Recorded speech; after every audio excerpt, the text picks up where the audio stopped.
오늘 저녁 우리가 함께 나눌 말씀에 들어가겠는데요. 여러분들 주보에 보시면 수요일 저녁 우리 성경 여행 예정이 여호수아 12장으로부터 14장까지 12, 13, 14장 3장을 공부하겠다고 이렇게 그 주보에 냈는데 제가 말씀을 공부하고 또 준비하면서 보니까 지금부터 우리가 다루게 될 이 말씀의 분량이 사실은 우리가 모세 오경을 공부하면서 이미 여러 차례 다루었던 이야기들, 그리고 여호수아서를 공부하면서 이미 지나간 그 챕터들 안에서 여러 번 다루었던 일들이 계속 반복적으로 나오고, 지금부터 19장, 20장까지가 전부 그 여호수아가 가나안 땅에서 정복한 땅들의 리스트, 이 땅들의 리스트와 그 땅들을 각 지파에게 어떤 식으로 분배를 했느냐 하는 아주 심플한 이야기를, 굉장히 많은 지명들, 굉장히 많은 왕의 이름들, 뭐 이런 그 이름들을 쭉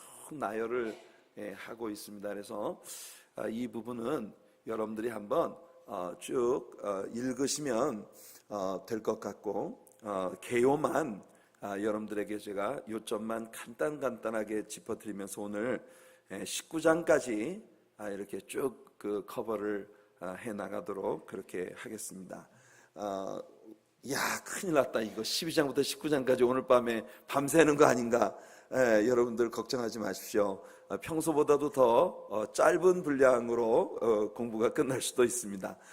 어차피 모든 절들을 다 우리가 커버할 수 없고, 또 그럴 의미도 제가 사실 별로 못 느낍니다. 모든 성경이 다 우리에게 중요합니다만은 여기 나오는 지명들 발음하기도 어렵고, 사실 지금 이 지명들이 어떤 위치에 있는지도 우리가 잘 알지 못하고, 그 성경의 지명들을 읽어도 이게 도대체 어디에 있는 어떤 땅이었는지 알지 못하는 그런 지역들이 많이 이렇게 나오고 있기 때문에, 그리고 대부분의 내용들이 우리가 모세 오경을 공부하면서 이스라엘 백성들에게 하나님이 명령하셨던 그 이야기들이 현실화되어지는 그런 이야기들을 쭉 다루고 있기 때문에 상당히 스피디하게 우리가 오늘 성경을 다뤄가도록 하겠습니다.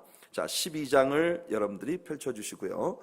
자, 12장의 내용은 요단강 동편에 자리를 잡은 세 지파의 땅 분배와 여호수아가 요단강 서편에서 정복한 왕들의 리스트, 그러니까 요단강 서편에서 여호수아가 정복했던 그 땅들, 그 왕들의 그 리스트를 성경에 쭉 다루고 있는 그런 내용입니다.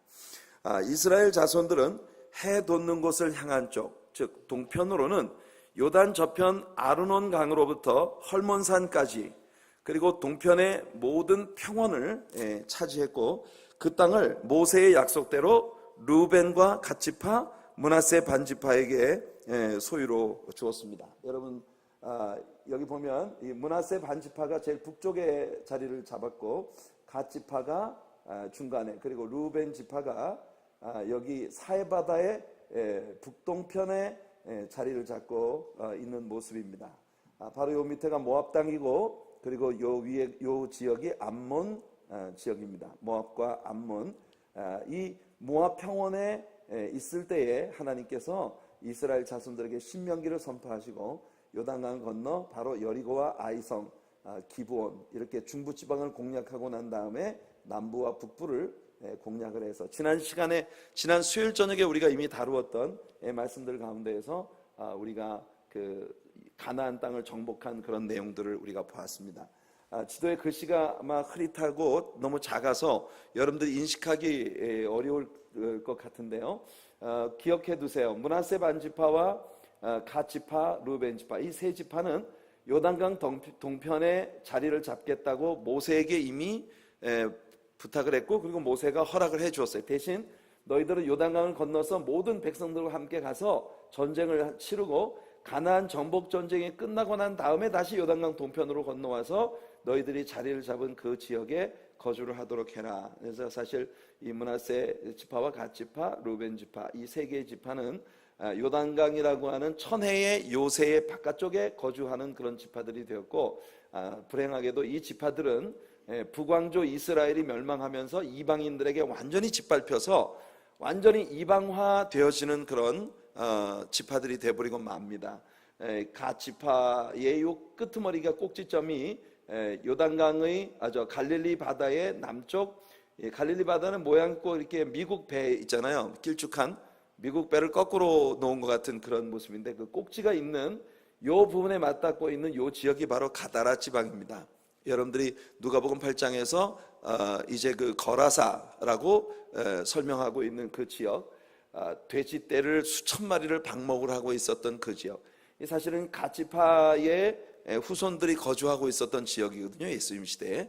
그래서 그곳을 게더린, 갓지파의 땅이라고 해서 게더린, 이 갓지파의 그런 땅, 그 가다라 지방 혹은 거라사라고 불리워지는 그 지역이에요. 그래서 그 예수님의 그 시대의 모습이 이 요단강 동편에 자리 잡은 세 개의 지파가 완전히 이방화되어진 그런 모습을 우리들에게 보여주고 있는 것이에요. 그래서 하나님의 보호의 울타리 바깥에 거주한다는 게 얼마나 어리석은 일인가 하는 것을 이 세 개의 지파가 우리들에게 보여줍니다. 우리가 이것을 므낫세 반지파라고 하는 건 좀 이따가 나오겠습니다만은, 이 므낫세 지파는 절반이 요단강 동편에, 갈릴리 동편에 자리를 잡았고, 또 그 다음에 절반의 므낫세 반지파가 이렇게 가나안 중부 지방을 차지하고 있어요.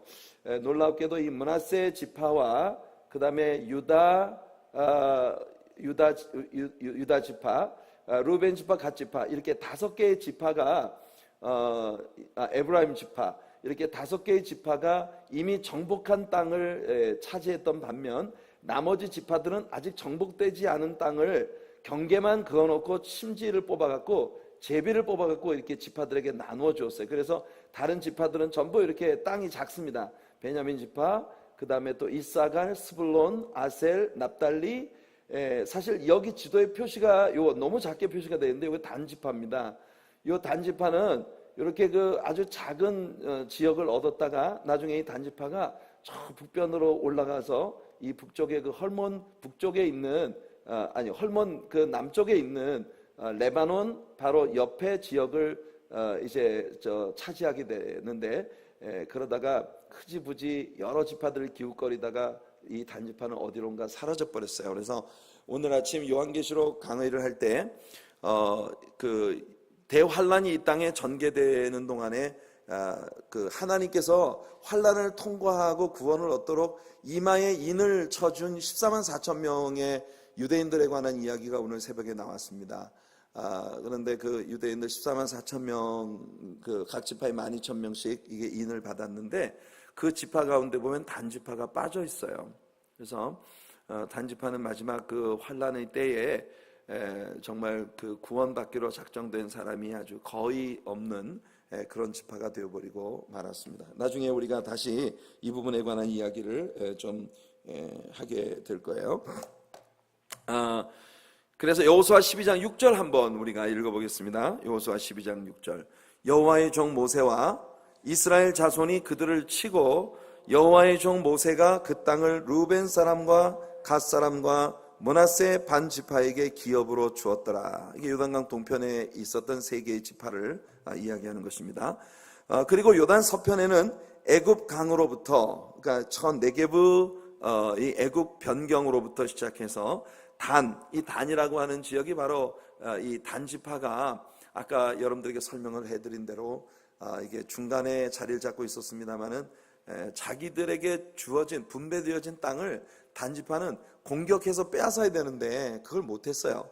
그리고 여러 지파에 그냥 끼웃끼웃거리다가 저 북쪽 꼭대기로 올라가 가지고 레바논 산지 옆에 아주 험준한 그런 지역에 샌드위치처럼 이렇게 치어서 그곳에 거주를 하다가 어디론가 그냥 사라져버리고 맙니다. 그래서 이 단지파는 참 불행한 그런 지파인데, 우리 한국 역사를 공부하는 사람들 중에 일부는 이 단지파의 그 단자가 한문으로 박달나무 단자다. 그래서 그 단지파에서 단군이 왔다, 이렇게 주장을 하는 분들도 있어요. 근데 상당히 흥미로운 부분이긴 하지만 어떤 그 사실적 근거도 가지고 있지 않습니다. 그래서 우리 한민족은 이스라엘 지파의 한 분파다, 이렇게까지 주장을 하는 분. 아주 한국에 유명했던 그 나움몽 장로님, 지금 목사님입니다만은 나움몽 목사님, 이런 분들이 주로 그런 주장들을 했었어요. 그러나 성경적인 근거를 딱히 갖고 있지는 않습니다. 상당히 흥미로운 공부라서 혹시 역사 공부에 흥미가 있으신 분들은 한번 연구를 좀 하셔서 저한테 결과가 어떻게 됐는지 좀 가르쳐 주시면 상당히 재미있을 것 같아요.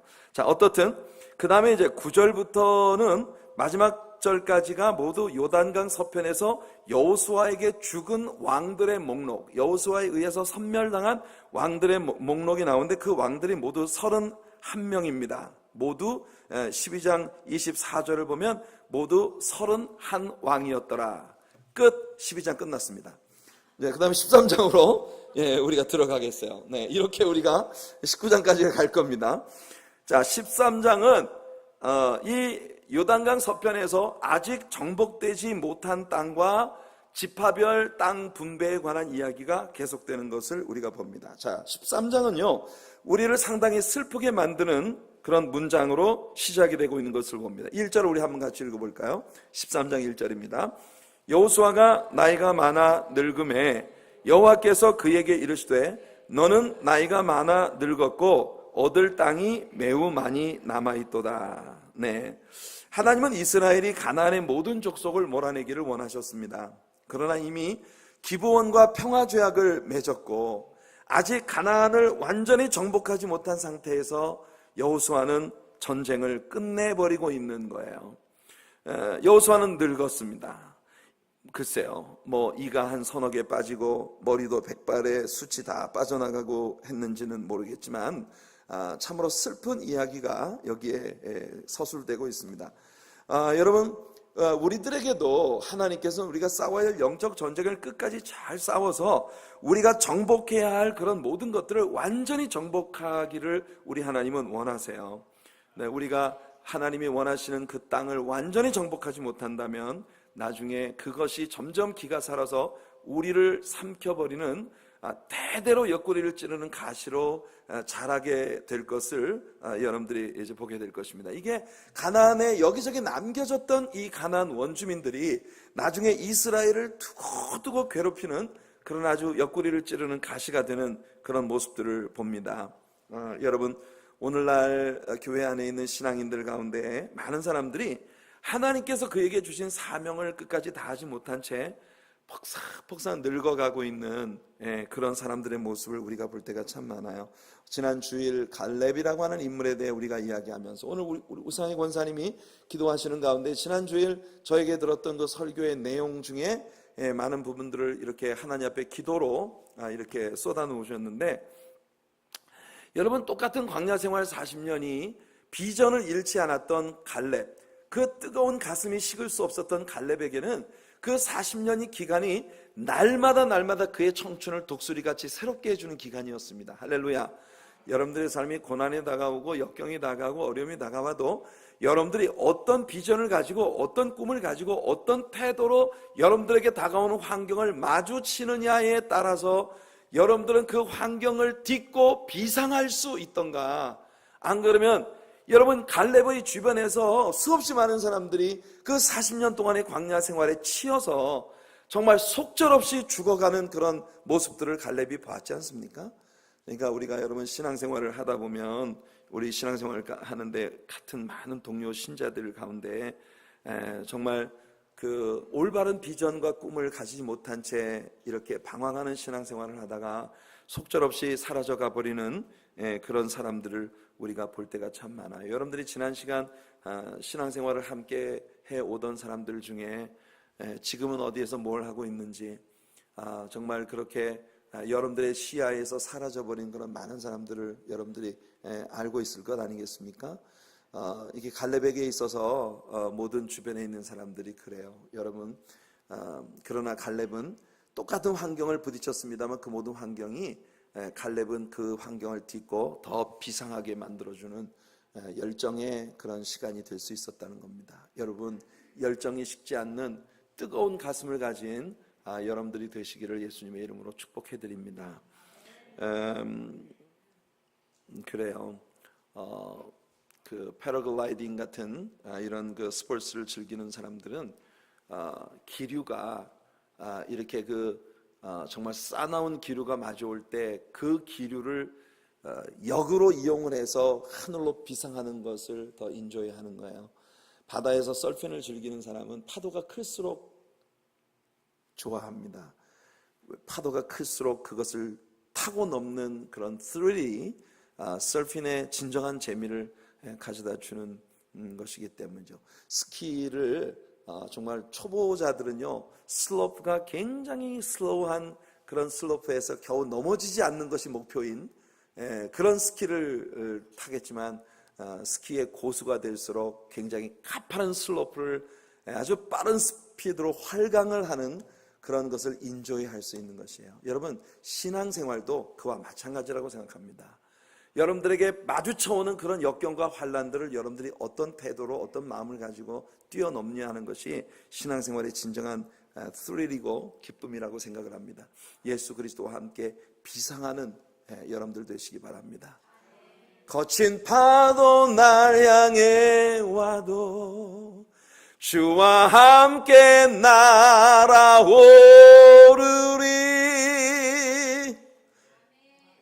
환난 중에도 주 나의 왕, 내 영혼 잠잠히 하네. 할렐루야. 이런 믿음이 여러분들 모두의 것이 되기를 예수 이름으로 축복해드립니다. 14절을 한번 읽어보겠습니다. 오직 레위 지파에게는 여호수아가 기업으로 준 것이 없었으니 이는 그에게 말씀하신 것과 같이 이스라엘의 하나님 여호와께 드리는 화제물이 그들의 기업이 되었습니다. 레위 지파는 제사장 지파입니다. 그래서 레위 지파는요, 이스라엘 사람들 안에서 달리 기업을 얻지 못했어요. 레위 지파는 기업을 얻지 못하고 다만 48개의 성읍이 이 이스라엘 12지파에 여기저기 흩어져 있는 48개의 마을이 레위 지파에 이렇게 주어졌을 뿐이죠. 13장의 나머지 말씀에는 요단 동편의 세 지파의 땅 분배에 관한 이야기가 좀 더 디테일하게 다시 설명이 되고 있습니다. 14장으로 들어갈게요. 14장은 계속되는 이스라엘의 약속의 땅 분배에 관한 이야기를 우리에게 들려줍니다. 자, 1절부터 5절까지 같이 한번 읽어보겠습니다. 이것은 이스라엘 자손이 가나안 땅에서 받은 기업, 곧 제사장 엘르하살과 눈의 아들 여호수아와 이스라엘 자손 지파의 족장들이 분배한 것이니라. 여호와께서 모세에게 명령하신 대로 그들의 기업을 제비 뽑아 9지파와 반지파에게 주었으니 그는 2지파와 반지파의 기업은 모세가 요단 저쪽에서 주었으며 레위 자손에게는 그들 가운데서 기업을 주지 아니하였으니 이는 요셉의 자손이 므낫세와 에브라임의 2지파가 되었습니다. 이 땅에서 레위 사람에게 아무 분깃도 주지 아니하고 다만 거주할 성읍들과 가축과 제산을 위한 목초지만 주었으니 이스라엘 자손이 여호와께서 모세에게 명령하신 것과 같이 행하여 그 땅을 나누었더라. 이렇게 우리가 이미 여러 차례 배운 바 있는 이야기들이 오늘 우리가 다루는 부분 안에 계속 반복이 되고 있습니다. 자, 그리고 난 다음에 이제 지난 주일 아침에 우리가 다뤘던 갈렙의 스토리가 나오죠. 우리가 갈렙에 대해서 무엇을 기억하나요? 갈렙은 눈으로 보이는 대로 살지 않았고 믿음으로 살았던 인물이라 했습니다. Not by sight, but by faith. 오늘 우리 우상희 원사님이 기도 가운데에서 walk by faith, work by faith. 정말 우리가 믿음으로 행하고 믿음으로 일하는 그런 하나님의 사람들이 되기를 하나님 앞에 구하는 그런 기도에 우리가 함께 참여했습니다. 여러분, 그것이 갈렙의 이야기이고 여러분들에게도 하나님이 갈렙과 같은 믿음을 주시기를 축복합니다. 갈렙은 그 싸나운 원수 대적을 보지 않았고 하나님을 보았습니다. 환경을 보지 않았고 하나님께서 그의 마음에 심어주신 비전과 이상을 끊임없이 바라보는 그런 인물이었어요. 오늘 월십을 할 때 우리 이권지 전사님께서 월십을 인도하면서 하나님께서 시선을 떼지 않는 우리의 눈동자가 언제나 약속의 하나님을 향하고 있을 때 여러분 정말 우리 한 번도 우리에게서 눈을 떼지 아니하시고 지나온 모든 세월들을 돌아보면 우리 하나님이 우리를 지켜주시지 않은 순간이 한순간도 없다고 하는 그런 그 믿음의 고백을 우리가 하나님 앞에 가질 수밖에 없죠. 하나님 참 신실하신 하나님이십니다. 여러분 그 하나님을 믿고 나아가는 여러분들 되시기를 바라요. 그래서 갈렙은 85세가 되었지만 가나안 땅을 정탐하러 들어갔었던 40대 때와 모든 그의 건강 상태며 싸움을 할 수 있는 그의 능력이며 모든 것이 40세 때와 일반이라고 그렇게 이야기하고 있는 것을 우리가 성경에서 읽었어요. 여러분 지난 주일 본문이었던 12절 말씀을 같이 한번 읽어보겠습니다. 그날에 여호와께서 말씀하신 이 산지를 지금 내게 주소서. 당신도 그날에 들으셨거니와 그곳에는 아낙 사람이 있고 그 성읍들은 크고 견고할지라도 여호와께서 나와 함께 하시면 내가 여호와께서 말씀하신 대로 그들을 쫓아내리이다. 네, 여기 여호와께서 나와 함께 하시면 이 구절에 빨간 볼펜으로 밑줄 쫙 돼지꼬리 땡 꼭 여러분들 표시를 해 놓으시고 이것을 여러분들의 마음속에 꼭 기억해 두시기 바랍니다. 우리의 관건은요, 여호와께서 나와 함께 하시면 끝나는 거예요. 아멘. 여호와께서 나와 함께 하시면 그 전쟁은 끝난 겁니다. 여호와 하나님이 나를 떠나시면 우리는 아무것도 아니에요. 주 떠나가시면 내 생명 헛되네. 즐겁고 슬플 때 늘 계시옵소서. 이것이 저와 여러분들의 기도가 되기를 바랍니다. 자, 지난 주일 아침 설교에서 저는 성경에서 갈렙이라고 하는 사람의 이름을 5차례 언급하고 있다고 이야기했는데 시간 관계상 이 구절을 읽어드리지 못하고 어떤 책에 그 구절들이 있는지만 얘기를 해야 되는데 오늘 이 구절을 우리가 잠시 한번 보도록 할게요. 민수기 14장 24절입니다. 그러나 내 종 갈렙은 그 마음이 그들과 달라서 나를 온전히 따랐은즉 그가 갔던 땅으로 내가 그를 인도하여 드리리니 그의 자손이 그 땅을 차지하리라. 또 민수기 32장 12절 그러나 그낫 사람 여분네의 아들 갈렙과 눈의 아들 여호수아는 여호와를 온전히 따랐느니라. 신명기 1장 36절 오직 여분네의 아들 갈렙은 온전히 여호와께 순종하였은즉 그는 그것을 볼 것이요 그가 밟은 땅을 내가 그와 그의 자손에게 주리라. 온전히 온전히 온전히. 또 여호수아 14장 8절 9절 나와 함께 올라갔던 내 형제들은 백성의 간담을 높게 하였으나 나는 내 하나님 여호와께 충성하였으므로 그날에 모세가 맹세하여 이르되 내가 내 하나님 여호와께 충성하였은즉 내 발로 밟는 땅은 영원히 너와 내 자손의 기업이 되리라 하였나이다. 그리고 14절 헤브론이 그릿 사람 여분네의 아들 갈렙의 기업이 되어 오늘까지 이르렀으니 이는 그가 이스라엘의 하나님 여호와를 온전히 쫓았습니다. 이 갈렙이라는 인물에 대해 성경이 이야기하고 있는 건 항상 온전히 쫓았다, 온전히 따랐다, 온전히 순종했다, 온전히 믿었다. 이것이 갈렙을 묘사하고 있는 성경의 일관된 묘사입니다. 여러분 언제나 갈리지 아니한 나누이지 아니한 온전한 마음으로 주님을 쫓는 저와 여러분들 그리고 우리 교회가 되기를 예수님 이름으로 축복해드립니다. 자, 15장으로 들어갑니다. 15장은 요단 서편의 기업 분배. 이거 오늘 너무 성경 공부가 일찍 끝날까봐 걱정이에요. 요단강 서편에 있는 땅들을 어떻게 각 지파들에게 분배해 주느냐 하는 이야기가 이제 시작됩니다. 이스라엘 백성들은 제비를 뽑아서 요단강 서편의 땅을 분배했는데요. 이 지도를 여러분 다시 한번 참조해 주시기를 바랍니다. 먼저 유다 지파 이야기가 나옵니다. 자, 아까 보셨던 것과는 조금 다른 지도인데 이건 진짜 불을 꺼주셔야만 지도가 인식이 될 수 있을 것 같습니다. 자, 이 부분은 이제 지중해죠. 당연히 지중해고 여기 너무 희미하죠. 여기 뭐냐면 그 시리 도시들의 이름이 여기에 나와 있기 때문에 제가 이 지도를 사용을 했는데 이건 실패작인 것 같은데요. 어느 쪽을 봐도 선명하지가 않네요. 우선 지금 우리가 이야기하는 것은 유다 지파에게 분배되어진 땅입니다. 유다 지파는요, 바로 이게 지금 유다 지파의 땅이에요. 유다 지파. 요 유다 지파의 땅 안에 시므온 지파가 이렇게 섬처럼 시므온 지파가 유다 지파 속에 이렇게 땅을 차지하고 있고, 이게 예루살렘, 여기가 베들레헴 땅입니다. 그리고 여기가 바로 갈렙이 하나님 앞에 여호수아에게 클레임했었던 헤브론 산지 지역이에요. 이 헤브론 땅. 이 유다, 이게 옛날에 유다 지파가 이 땅을 차지할 때는 이게 뭐 전혀 쓸모가 없는 아주 광야 지역이었었어요. 이 헤브론 산지 지역이 유일하게 이 가나안 땅에서 정말 노른자위 같은 그런 그 지역이었었는데, 어떻든 갈렙은 이 험준한 산악지대의 전쟁을, 아주 거칠은 전쟁을 이제 그 친히 자기가 겪어내고 그 땅을 차지하게 되었습니다. 어떻든 유다 지파가 이 땅을 차지하게 됩니다. 유다 남부 거의 전 지역을 유다 지파가, 그러니까 굉장히 이스라엘의 여러 지파들의 그 분배되어진 땅에 비해서 유다 지파는 굉장히 큰 땅을 차지하고 있는 것을 봅니다.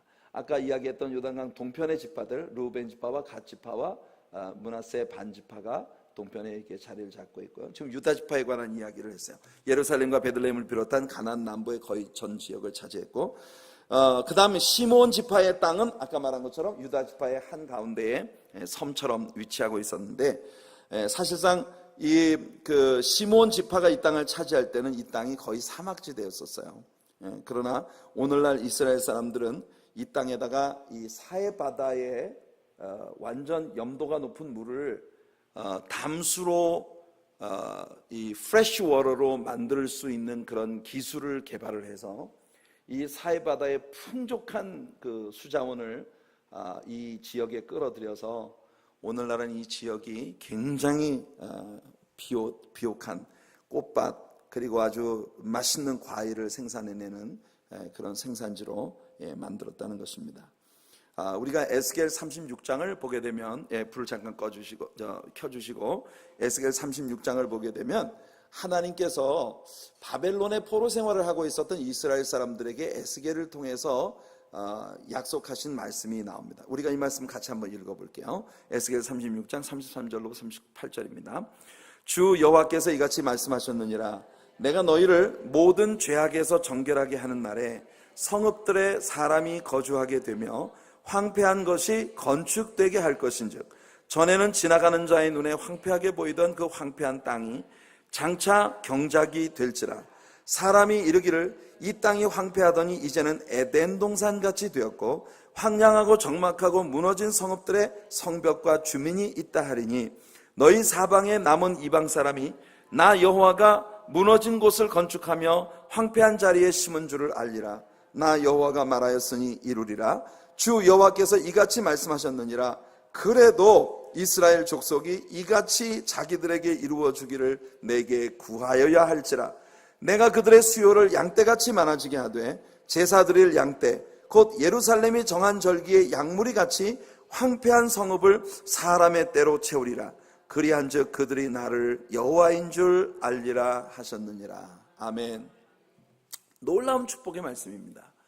이 유다 사람들이 70년 동안 바벨론으로 전부 끌려가가지고 그발강이라든지 무슨 티그리스강이 거기에서 왕의 운하 건설 현장에서 강제 노역을 착취당하면서 이렇게 아주 힘겨운 그런 삶을 사는 동안 예루살렘을 비롯한 유다 전 지역이 완전히 황폐한 땅으로 바뀌어버린 거예요. 성벽들은 무너지고 여우들이 들락날락하고 완전히 누구도 경작하는 사람이 없으니까 땅은 버려진 채로 완전 아주 황폐하고 황무한 그런 광야로 변해버리고 마는 거죠. 근데 하나님께서 이스라엘 백성들에게 그들을 70년 만에 이 고토로 다시 데리고 들어오는데, 하나님은요, 하나님께서 이 땅을 바꿔 꽃피는 동산이 되게 하겠다라고 말씀하신 게 아니에요.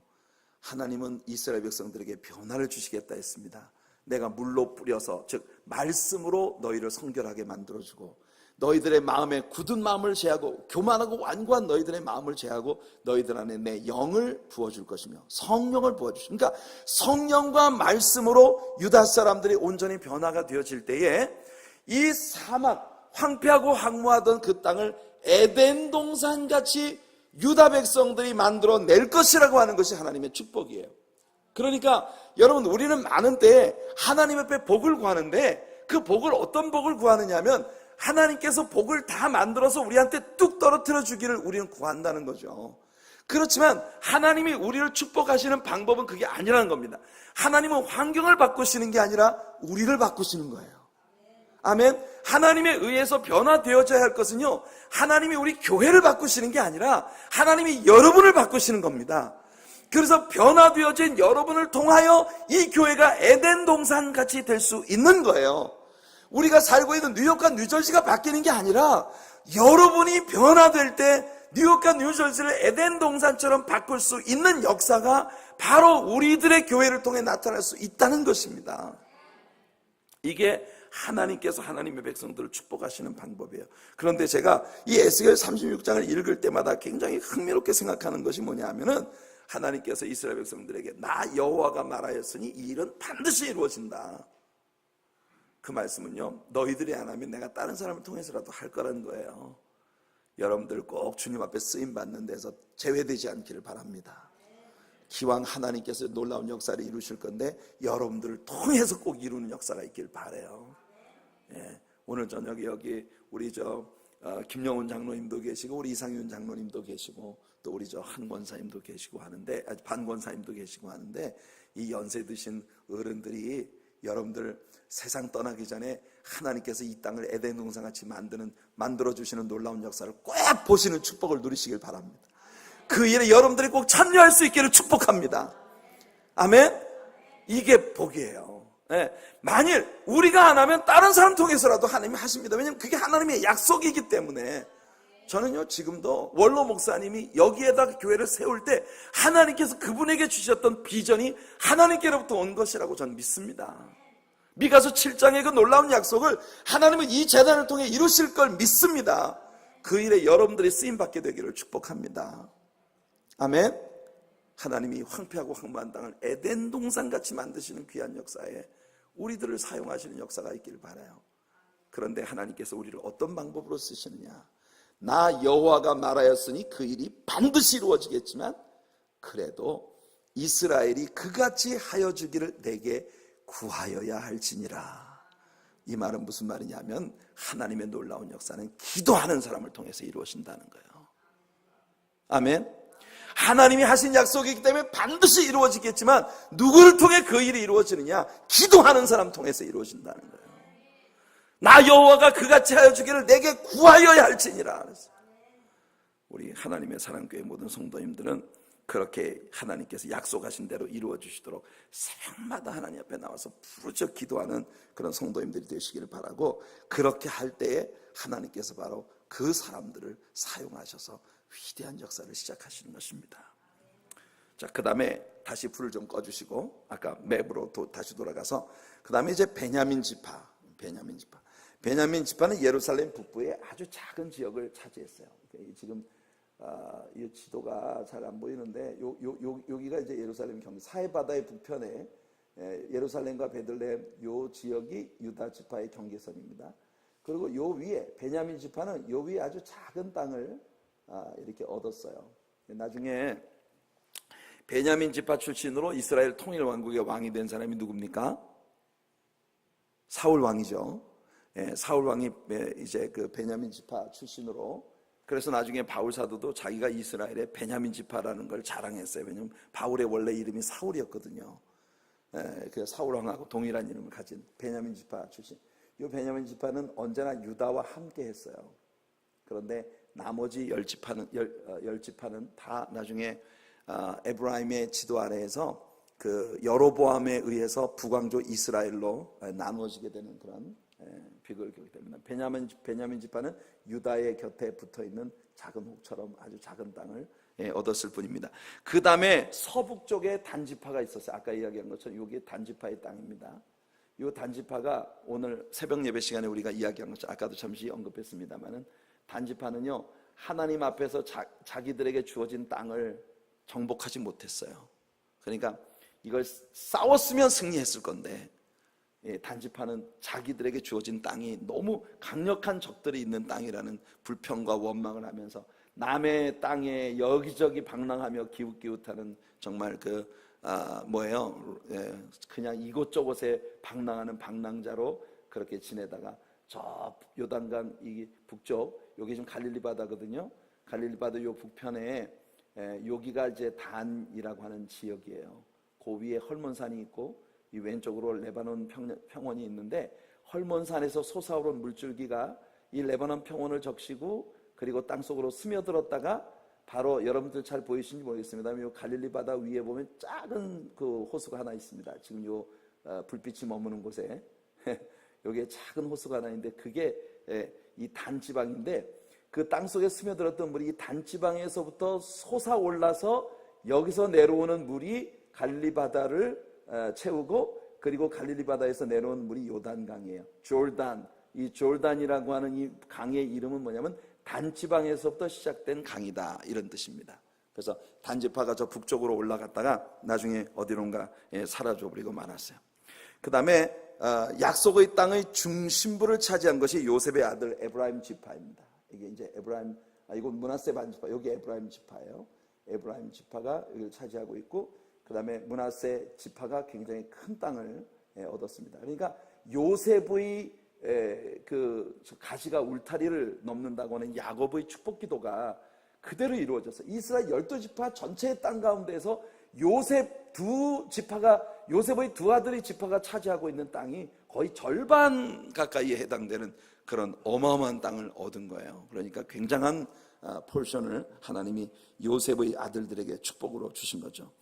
그 다음에 이제 이사갈 지파는 길보아산 변경에 자리를 잡고 있습니다. 여기 이사갈 지파는 요 부분이에요.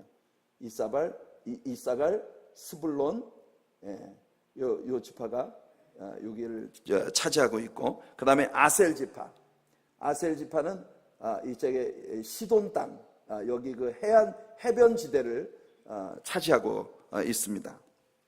이게 아셀 지파예요.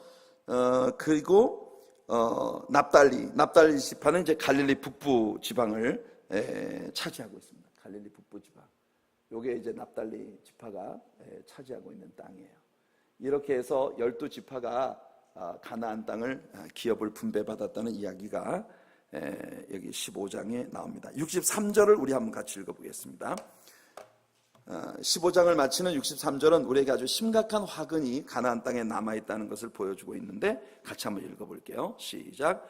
예루살렘 주민 여부수 족속을 유다 자손이 쫓아내지 못하였으므로 여부수 족속이 오늘까지 유다 자손과 함께 예루살렘에 거주하니라. 네, 이 여부스, 그래서 이 예루살렘을 여부스 땅이라고 그렇게 불렀는데, 나중에 다윗 때에 이르러서야 이 여부스 땅이 완전히 정복되어 이스라엘의 수도가 됩니다. 그래서 다윗성이라고 일컬어지는 거룩한 성이라는 이름을 얻게 되죠. 자, 16장과 17장은요 에브라임과 므낫세, 요셉 자손들의 기업에 관한 설명이 한 번 더 반복됩니다. 여기까지 유다 지파와 에브라임과 므낫세, 그리고 요단 동편에 머물렀던 세 지파, 스불론, 갓 지파, 므낫세 반 지파, 이미 이 5지파가 기업 분배를 받았는데, 그 가나안의 동쪽 서쪽의 땅의 대부분을 5개의 지파가 다 차지했어요. 그리고 아까 지도에서 보신 것처럼 전부 무슨 스불론 지파, 납달리 지파, 그 다음에 갓 지파, 아셀 지파, 이런 지파들은 전부 조금씩 그 베냐민 지파도 유다의 북쪽에 붙어있는 작은 땅을 차지했고, 나머지 7개의 지파들은 굉장히 아주 작은 땅을 분배를 받았는데, 이 땅들이 그들에게 분배되어질 때는 사실 아직 완전히 정복하지 못한 상태에서 금만 그어가지고 제비를 뽑아가지고 나눠 가진 거예요. 그러니까 이 7개의 지파들은 참 좀 서글프죠.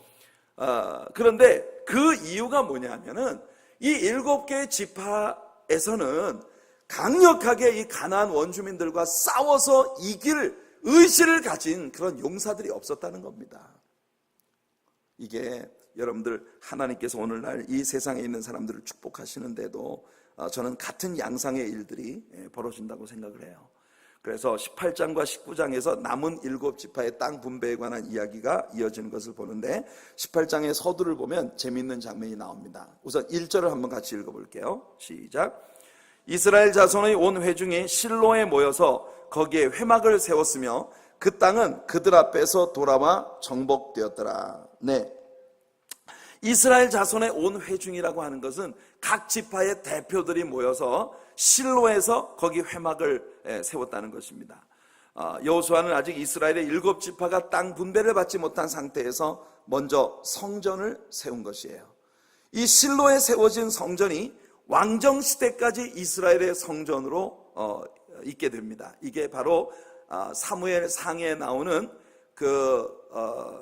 엘카나가 부인 한나와 또 브닌나라고 하는 두 번째 부인을 데리고 하나님 앞에 절기를 지키기 위해 제사를 드리러 올라갔던 성전이 바로 이 실로에 있었던 그 성전입니다. 그리고 여러분, 블레셋 사람들과의 에베네셀 전쟁에서 이제 그 성전에 있었던 언약궤를 홈니와 비느하스가 전쟁터에 가지고 오게 되는데, 그때 있었던 그 성전이 바로 실로에 있는 그 성전이에요.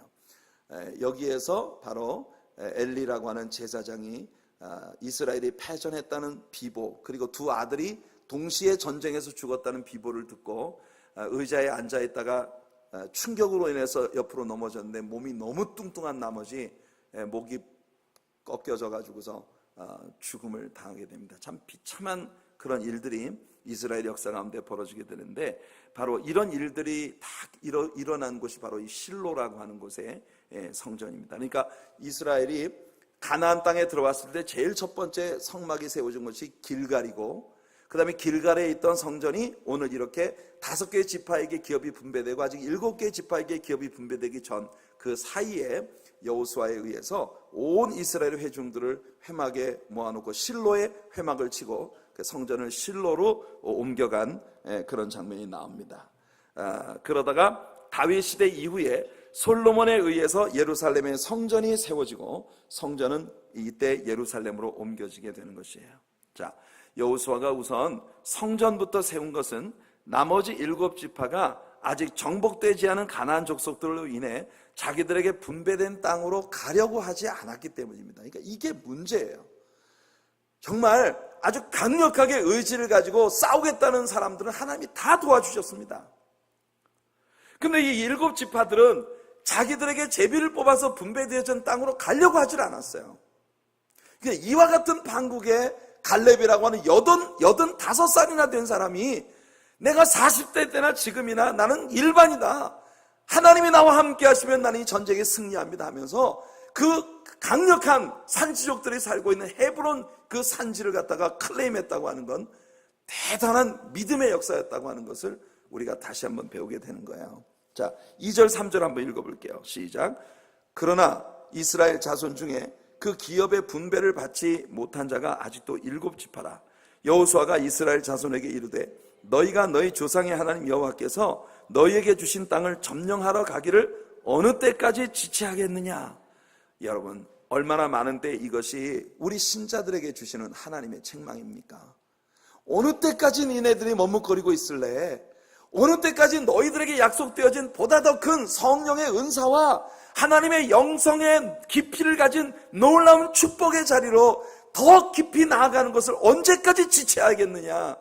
많은 때 우리 하나님께서 우리 성도님들을 그렇게 재촉하고 계시는 것을 봅니다. 여러분, 하나님이 약속하신 말씀을 따라 주저함이 없이 나갈 수 있는 여러분들 되시길 바랍니다. 그래서 이제 여호수아가 이런 명령을 내리게 되죠. 4절부터 6절까지 말씀입니다. 시작. 너희는 각 지파에 3사람씩 선정하라. 내가 그들을 보내리니 그들은 일어나서 그 땅에 두루 다니며 그들의 기업에 따라 그 땅을 그려가지고 내게로 돌아올 것이라. 그들이 그 땅을 7부분으로 나누되 유다는 남쪽 자기 지역에 있고 요셉의 족속은 북쪽에 있는 그들의 지역에 있으니 그 땅을 7부분으로 그려서 이곳 내게로 가져오라. 그러면 내가 여기서 너희를 위하여 우리 하나님 여호와 앞에서 제비를 뽑으리라. 그러니까 남아있는 7지파의 대표가 되는 3사람씩을 뽑아서 그 지역을 다니며 지도를 그려갖고 오라고 하고, 지도에서 금을 그어놓고 제비를 뽑아가지고 니네들이 책임져 하고 7지파에게 분배를 하는 그런 모습을 우리는 여기서 보는 것입니다. 많은 신자들이 신앙의 싸움에서 뒷걸음질 치면서 주저합니다. 여러분, 그렇게 하지 않으시기 바랍니다. 어차피 내가 싸워야 할 싸움이라면 강하고 용맹스럽게 믿음으로 나아가는 여러분들 되시기 바랍니다. 여러분, 오해하셔서는 안 되는 건 저는 여러분들이 전투적인 신자가 되어야 된다고 말하는 것은 아닙니다. 우리는 싸움을 하되 우리 원수가 누구인지를 잘 알고 싸워야 합니다. 원수가 누구인지 정확히 알고 신앙의 싸움을 싸우는 사람들은 문제가 없어요. 근데 싸워야 할 원수하고는 싸우지 않고, 싸우려면 마귀하고 싸워야지. 함께 신앙생활을 해야 할 동료 신자들한테 자꾸 싸움을 걸고 그러면 이게 지금 여기 7지파와 같은 그런 모습이 되는 것이에요. 결국 그들은 소득도 없이 폭삭폭삭 늙어가는 그런 불쌍한 사람들이 되는 것입니다. 자, 이렇게 해서 18장과 19장에 나머지 7지파의 땅이 분배되는 장면이 나오는데요, 19장의 마지막 부분을 우리가 읽고 끝내겠습니다. 49절부터 51절, 19장 49절부터 51절입니다. 시작. 이스라엘 자손이 그들의 경계를 따라서 기업의 땅 나누기를 마치고 자기들 중에서 눈의 아들 여호수아에게 기업을 주었으니 곧 여호와의 명령대로 여호수아가 요구한 성읍 에브라임 산지 딥나세라를 주매 여호수아가 그 성읍을 건설하고 거기 거주하였더라. 제사장 엘르아살과 눈의 아들 여호수아와 이스라엘 자손의 지파의 족장들이 실로에 있는 회막문 여호와 앞에서 제비 뽑아 나눈 기업이 이러하니라. 이에 땅 나누는 일을 마쳤더라.